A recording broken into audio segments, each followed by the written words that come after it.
Bismillahirrahmanirrahim. Assalamualaikum warahmatullahi wabarakatuh.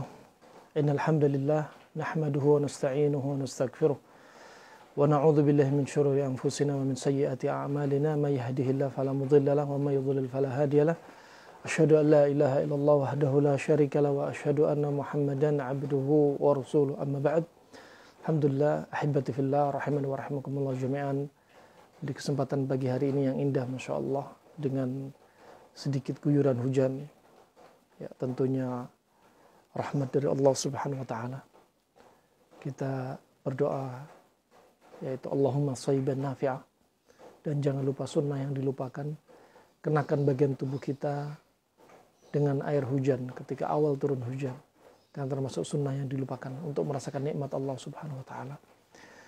Bagi hari yang cerah ini kita akan membahas satu pembahasan terkait dengan bulan Ramadan, bulan Sya'ban ini. Kita mempersiapkan diri kita untuk mengilmui tentang bulan Ramadan sesuai dengan fun kami, sesuai dengan bidang khusus kami. Nanti akan kita bahas tentunya syariat Allah Subhanahu wa taala, juga ditinjau dari hikmah dari qala Allah wa qala Rasulullah sallallahu alaihi wasallam. Kita akan membahas salah satu kitab, yaitu kitab Bulughul Maram, terkait dengan kitab Siyam, kitab tentang puasa.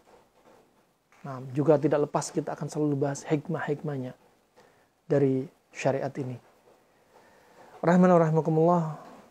Sebelumnya kita harus tahu apa sih artinya Ramadan, apa sih hakikatnya puasa, sehingga kita mengilmui, kita tahu definisinya, dan kita mengamalkannya dalam keadaan kita faham apa yang ingin dimaukan syariat ini.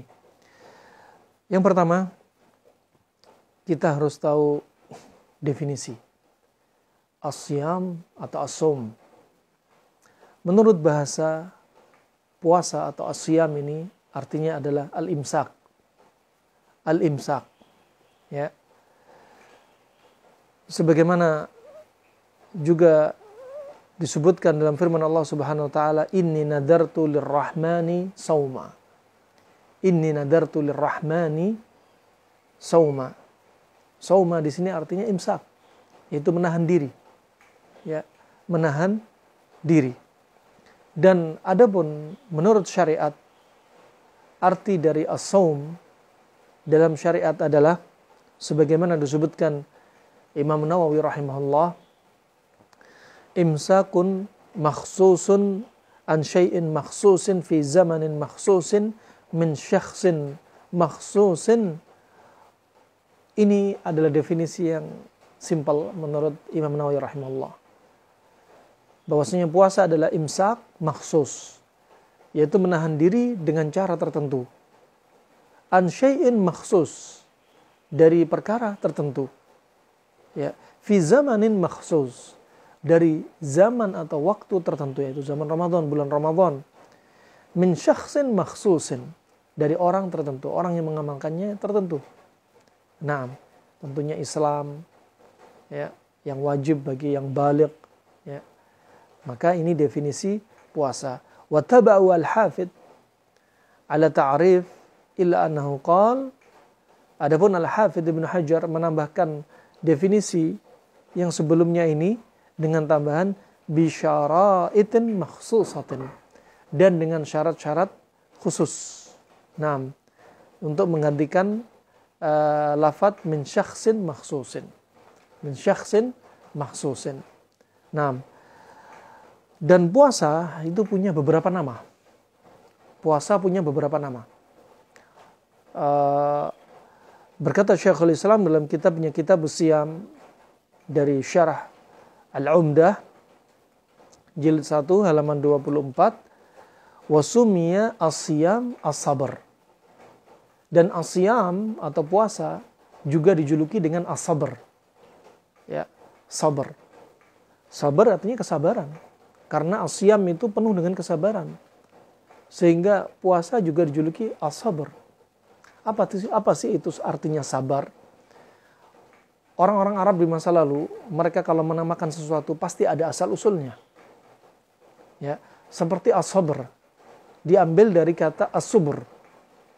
As-subur itu dari tanaman aloe vera Arab yang rasanya nggak seperti aloe vera di negeri kita.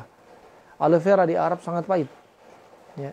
Sehingga muncullah syair as-sabr kasmihi murun madaqatuhu walakin awaqibuhu ahla minal asali. Ya. Sabar itu seperti namanya, yaitu tanaman subur. Tanaman aloe vera Arab. Pahit rasanya, ya. Tapi kalau dia sabar untuk makan tanaman ini, maka dia akan mendapatkan rasa nikmatnya lebih manis daripada madu. Ya, apa maksudnya? Subur ini bisa untuk mengatasi, mengobati berbagai macam penyakit. Di antaranya tipes, cacingan, kanker, kencing manis. Banyak sekali manfaatnya. Pahit rasanya, tapi kalau dia mau makan, dia sabar untuk makan, maka hasilnya lebih manis daripada manisnya madu. Subhanallah, itu yang dimaukan. Makanya orang Jawa bilang, orang yang sabar itu subur. Sebenarnya itu dari bahasa Arab. Sabar itu subur. Sabar itu diambil dari kata subur. Subur itu aloe veranya Arab. Demikian rahmatullah. Itu nama yang pertama. Puasa dinamakan nama subur. Sebagaimana dalam hadits Nabi SAW, Saumu syahri sabr wa thalatha ayyam min kulli syahr ta'dilu saumud dahr. Ya. Puasa di bulan kesabaran dan puasa 3 hari dalam setiap bulan itu menyamai puasa yang sepanjang masa. Subhanallah. Maka di sini puasa Ramadan juga dijuluki puasa as-sabr atau as-sabar. Nah, demikian rahmatullah. Dan nama yang kedua, puasa juga dijuluki as-siyahah. Ya. As-siyahah. Puasa dijuluki juga as-siyahah. As-siyahah kalau diartikan bahasa letterlek Indonesianya, yaitu kita berwisata, berjalan-jalan. Ya.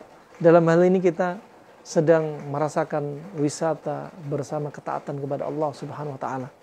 Sebagaimana Allah Subhanahu wa taala berfirman, "At-taibuna al-'abiduna as-sa'ihuna ar-raqi'un." Nah, di sini as-sa'ihun adalah puasa. Yang dimaksudkan adalah puasa. Dan juga nama-nama puasa ini tentunya ada dalam syariat. Ya, ada dalam syariat. Neraka juga punya nama-nama yang banyak. Ya, hari kiamat juga punya nama-nama banyak. Adapun di sini puasa juga punya nama selain dari as-siyam, selain dari as-saum, yaitu as-sabr dan as-siyahah. Kemudian rahimakumullah, yang ketiga, anwa'us siyam. Setelah kita tahu definisi, setelah kita tahu nama-nama puasa, sekarang kita ingin tahu macam-macam puasa. Macam-macam puasa. Kalau Syekhul Islam fi syarh kitab as-siyam min al-'umdah, Syekhul Islam Ibnu Taimiyah menyebutkan dalam kitab as-siyam dari Umdah, syarh dari kitab as-siyam dari Umdah, bahwasanya as-saum khamsatu anwa'in. Puasa itu ada 5 jenis puasa, 5 macam puasa. Yang pertama, as-saum al-mafrud bisyara'. Puasa yang diwajibkan oleh syariat. Ini yang pertama. Seperti puasa Ramadan. Nah, fa huwa saum syahr Ramadan adaan wa qadaan wa saum al-wajib fil kafarat. Yaitu puasa Ramadan baik menunaikan puasa ataupun qadanya puasa bagi wanita haid dan nifas itu wajib. Itu wajib. Juga puasa-puasa wajib diantaranya bayar kafarat. Ya, membayar kafarat itu juga termasuk wajib. Nah, wal wajib bin nadhar, juga puasa wajib karena nadhar. Ya, hukum asalnya nadhar itu makruh. Hukum asalnya makruh dan menunaikannya itu wajib. Ini satu-satunya dalam syariat Islam yang hukumnya paling aneh. Ya. memulainya makruh. Kalau sudah terlanjur terjatuh untuk bernazar, maka wajib menunaikan. Wajib untuk dia menunaikan. Sampai-sampai kalau misalkan bapak ibu kita bernazar, ya, dan misalkan dia bernazar, kalau saya sembuh dari sakit saya akan puasa. Saya akan puasa. Ternyata dia Allah sembuhkan dari sakitnya dan dia belum sempat puasa. Dia bernazar berpuasa 3 hari atau 7 hari misalkan. Dia sembuh dari sakitnya. Kemudian karena lain hal, ternyata dia meninggal bukan karena sakitnya, meninggal karena hal yang lain misalkan. Dan dia belum sempat membayar nazarnya, maka anaknya sampai apa? Membayar nazar orang tuanya. Nah, ini menunjukkan wajibnya nazar. Wajibnya dia membayar nazar. Kemudian juga saum, ada puasa yaitu saum tatawwu. Puasa yang hukumnya sunnah. Puasa yang hukumnya sunnah. Ini 5 jenis puasa. 5 jenis puasa. Dan saum Ramadan, puasa Ramadan yang keempat, ya, diwajibkan atas siapa puasa Ramadan? Puasa Ramadan diwajibkan atas ala kulli muslimin. 1, setiap muslim. 2, balighin. Wajib bagi orang yang baligh. Ya. Yang berikutnya, yang ketiga, syaratnya aqilin, berakal, bukan orang gila. Ya. Kemudian qadirin, yang keempat adalah mampu. Bukan orang yang sakit atau orang yang enggak mampu untuk berpuasa. Ya, sampai-sampai kalau ada orang sakit muzmin, kronik, dan dia enggak mampu untuk puasa, sakitnya la yurja bur'uh, tidak diharapkan kesembuhan padanya, saking parahnya sakitnya dan kronik, maka bagi dia sudah enggak ada puasa. Bagi dia hanya membayar fidyah.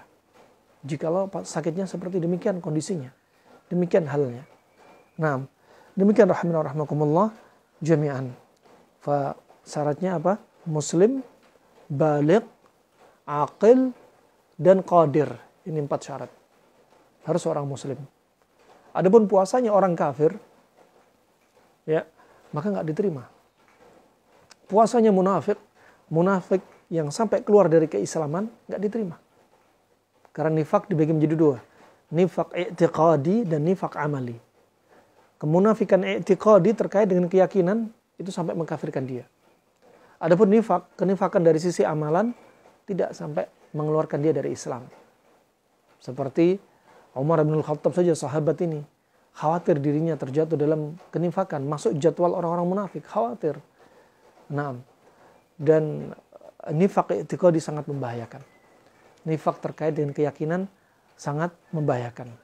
Sebagaimana ini terjatuh ketika ada seseorang yang berucap, ya, di hadapan yaitu Abdurrahman bin Auf, ya, atau Auf bin Malik, ya, di depan Auf bin Malik dia berkata, aku tidak melihat orang yang perutnya lebih besar daripada orang ini. Aku tidak melihat orang yang jika membaca Al-Quran dia paling dusta. Aku tidak melihat ketika orang di medan jihad dia paling penakut. Orang ini ngomongin siapa? Ngomongin Nabi Muhammad. Kemudian Auf bin Malik lapor kepada Nabi Muhammad. Kemudian Nabi langsung beranjak naik ontanya dan marah. Kemudian orang ini berkata, ya Rasulullah, kami hanya bermain ya Rasulullah. Ya, kami hanya bermain ya Rasulullah. Kemudian turunlah ayat. Ya. Tatkala orang ini berkata, disebutkan dalam Al-Quran, innama kunna nakhudu wa nal'ab. Kami hanya main-main. Ya. Kemudian Allah sampaikan kepada Nabi Muhammad agar menjawab orang ini, Qul abillahi wa ayati wa rasuli kuntum tastahzi'un. Qad kafartum ba'da imanikum. La ta'tadiru qad kafartum ba'da imanikum.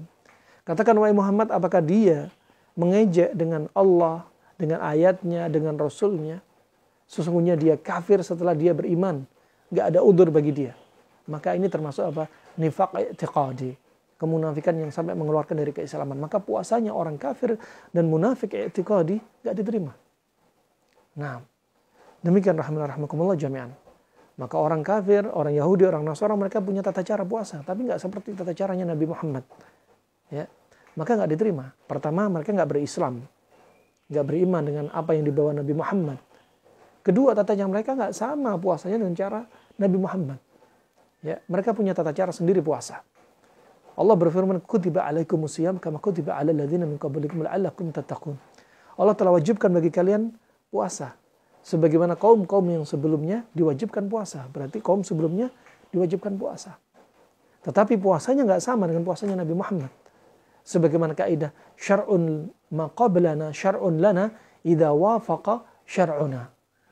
Syariat umat-umat terdahulu itu menjadi syariat kita jika syariat umat terdahulu sama dengan syariatnya yang dibawa Nabi Muhammad SAW. Kalau nggak sama, nggak bisa diambil, nggak bisa diamalkan, nggak bisa dipraktekkan. Seperti puasanya orang-orang Yahudi dan Nasara. Nah, demikian rahmatullah. Kemudian balik tentunya ya sesuai dengan tanda-tandanya. Ya. Adapun bagi kaum wanita tanda yang sangat nampak ketika dia sudah haid. Bagi kaum laki-laki yang sudah nampak ketika dia mimpi.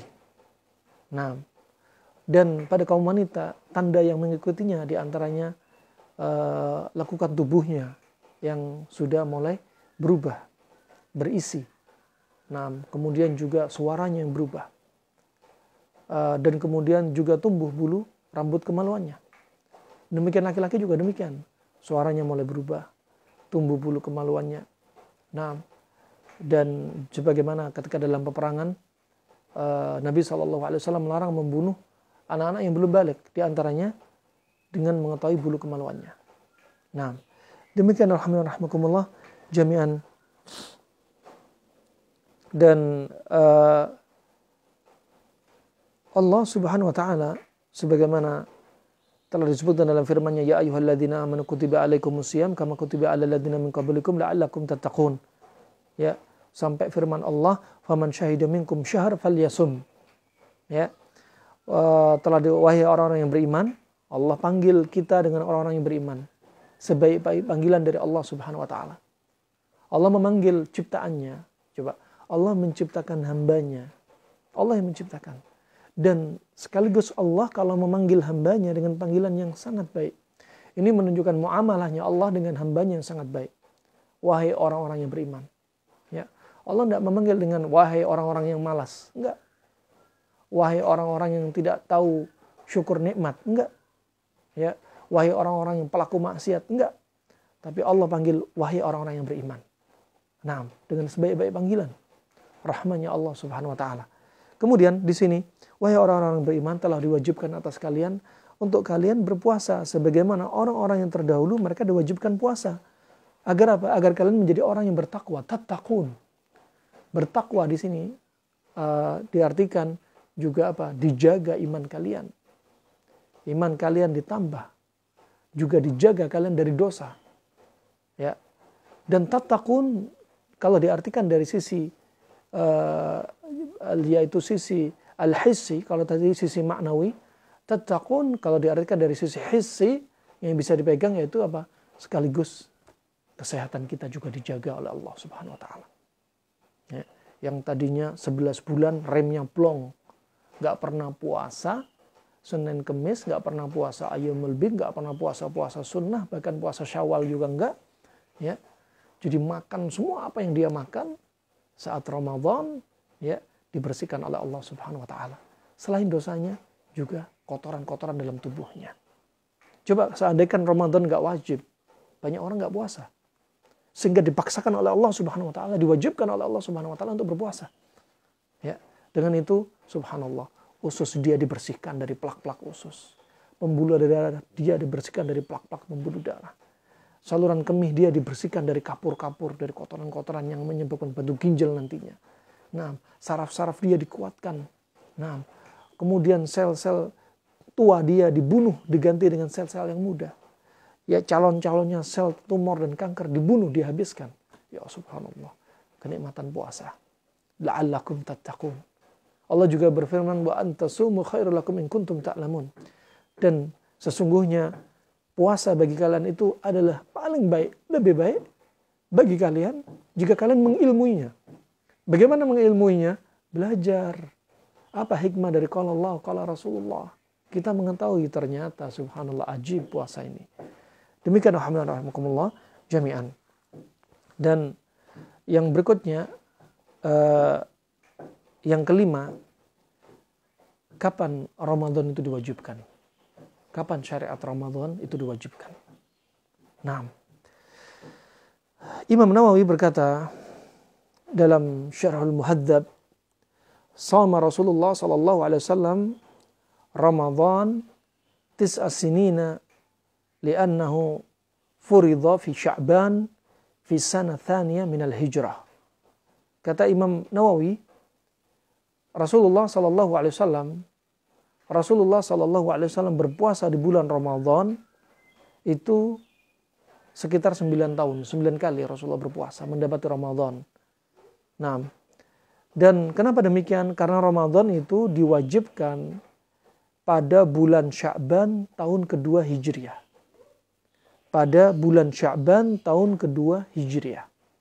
Nah, baru hijrah tahun kedua baru diwajibkan dijadikan fardu dari puasa Ramadan ini. Dan Nabi SAW meninggal pada Syahr Rabi'ul Awal sanah 11 minal hijrah.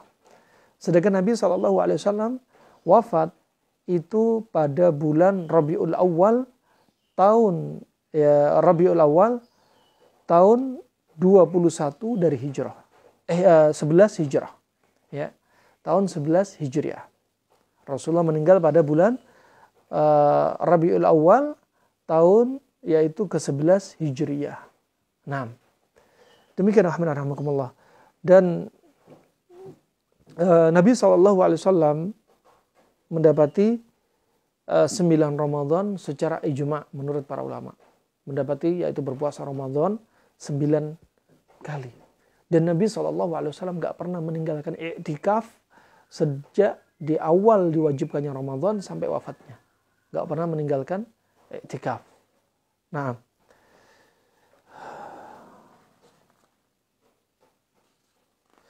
kemudian sebelum kita akhiri, ya, pembahasan yang ke-6. Pembahasan yang ke-6, kondisi dari diwajibkannya Ramadan.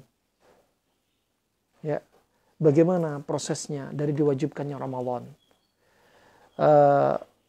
Kaum muslimin pada awal-awal syariat puasa, kaum muslimin ini diwajibkan puasa Asyura. Puasa bulan Syura.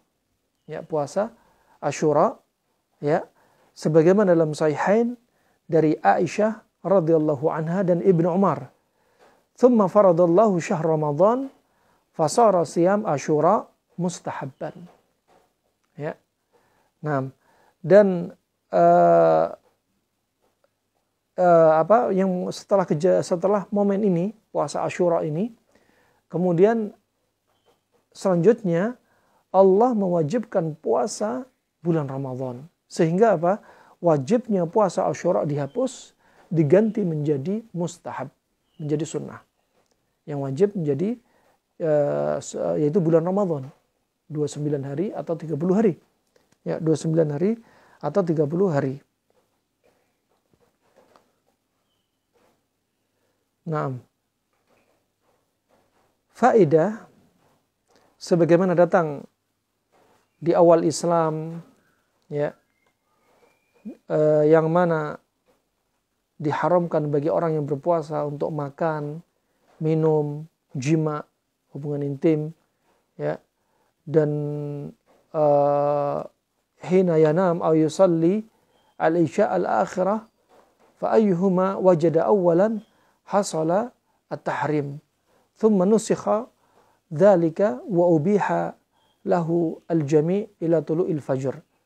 Sebelumnya kalau ada orang puasa kemudian dia tertidur, ya, kemudian dia tertidur setelah salat isya, maka pada waktu itu dia nggak boleh lagi makan, nggak boleh hubungan intim. Kemudian hal ini dihapus dan diperbolehkan setelah waktu buka sampai adzan fajar, diperbolehkan. Pada awal-awal nggak diperbolehkan, ya, pada awal-awal nggak diperbolehkan. Nah, dan ini termasuk rahmat dari Allah Subhanahu Wa Taala, sebagaimana dalam hadis Al-Bara bin Azib dari riwayat Bukhari, ya, berkata, kana ashabun Nabi sallallahu alaihi wasallam idza kana ar-rajulu sha'iman fahadhara al-iftar, ya, fahadhara al-iftar fanama qabla an yuftir lam ya'kul lailatahu wala yaumah hatta yamsiya. Hatta yamsiya. Wa anna Qais al-Ansari wa anna Qais al-Ansari radhiyallahu an kana sha'iman falamma hadara al-iftar atamra'atahu faqala laha indaka ta'am. Qalat la walakin intalaqa fa'atlubu lak. Wa kana yawmuhu bi'amalin faghalabathu 'ainah faja'athu imra'ah faja'athu imra'ah fi mar'athu qalat khaybah lak. Falamma intasafa an-nahar ghushiya 'alayhi fadzakara dzalika Nabi sallallahu alaihi wasallam fanazalat hadhil ayah.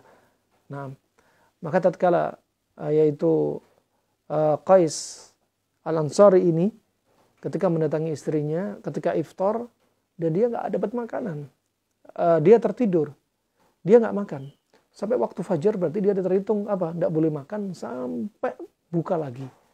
Di siang harinya karena saking laparnya, karena dia belum makan, maka dia pingsan. Dan hal ini disampaikan kepada Nabi SAW karena dia semalaman nggak makan, ya. Kemudian turunlah ayat uhilla lakum lailatas siyam ar-rafathu ila nisaikum. Ya. Telah dihalalkan bagi kalian yaitu pada malamnya, malam Ramadan, ar-rafathu ila nisaikum. Yaitu untuk hubungan intim dengan wanita kalian. Ya, dengan wanita kalian. Yang sebelumnya diharamkan, hubungan intim diharamkan di malam Ramadan, makan minum kalau sudah terlanjur tidur diharamkan. Nah, tapi dia belum iftar, maka kemudian hukum itu dihapus. Barakallahu fikum.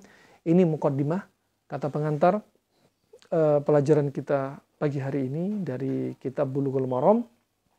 6 hal pertama dari kata pengantar sebelum kita masuk di hadis yang pertama terkait dengan puasa. Nah, selalu kita kaitkan puasa ini dengan Tibun Nabawi. Akan kita bahas. Karena logo kita sering membahas Tibun Nabawi. Ya. Pada qala Allah, qala Rasulullah pasti didapat hikmah. Nah, tapi kita beribadah bukan untuk mencari hikmah, kita beribadah murni karena Allah Subhanahu wa taala, perintah dari Allah dan Rasulnya. Adapun hikmah hanya mengikuti dari syariat ini. Wabillahi taufiq wal hidayah, itu saja yang bisa saya sampaikan. Semoga bermanfaat untuk saya pribadi dan untuk antum semua untuk membekali Ramadan kita.